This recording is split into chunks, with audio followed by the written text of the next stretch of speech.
There was a day I was in a club. I was seated somewhere in a corner enjoying my cold drink while listening to DJ mixes. I noticed a guy staring at me. All of a sudden this guy walked straight where I was and he was like, Buddha.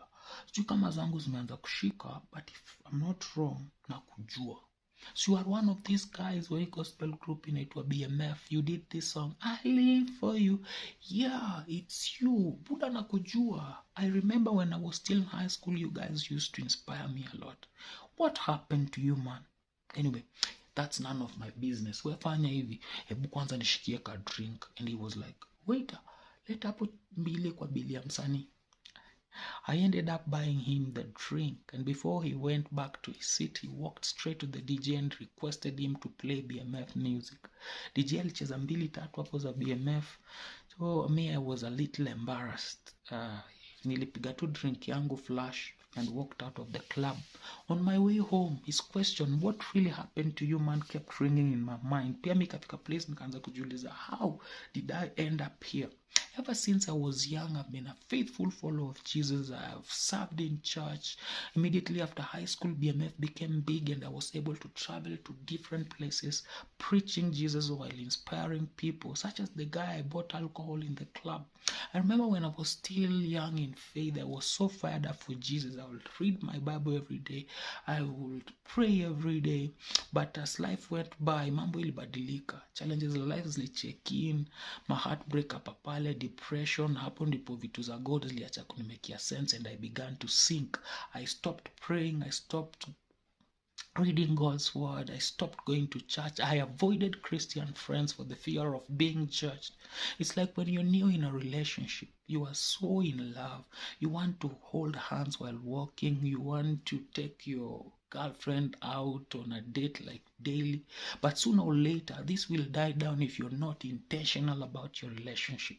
See, our walk with Jesus does not depend with our motivation or our feeling for God at that moment, because all these feelings and motivations, they will all die down.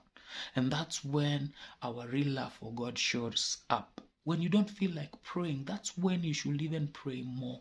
When you don't feel like reading God's word, that's when you should read even more, because that's when it counts. Maybe you were once a true follower of Jesus, ulikuwa umeokoka, ulikuwa unaserve kwa CU, ama you are a pastor's kid, you've been brought up in church, but vile ulienda shule ama you got a job, mambo ilibadilika na uka backslide and you feel like there's no point of return for you. The truth is, there's no way you can go fix your mess and come back to God.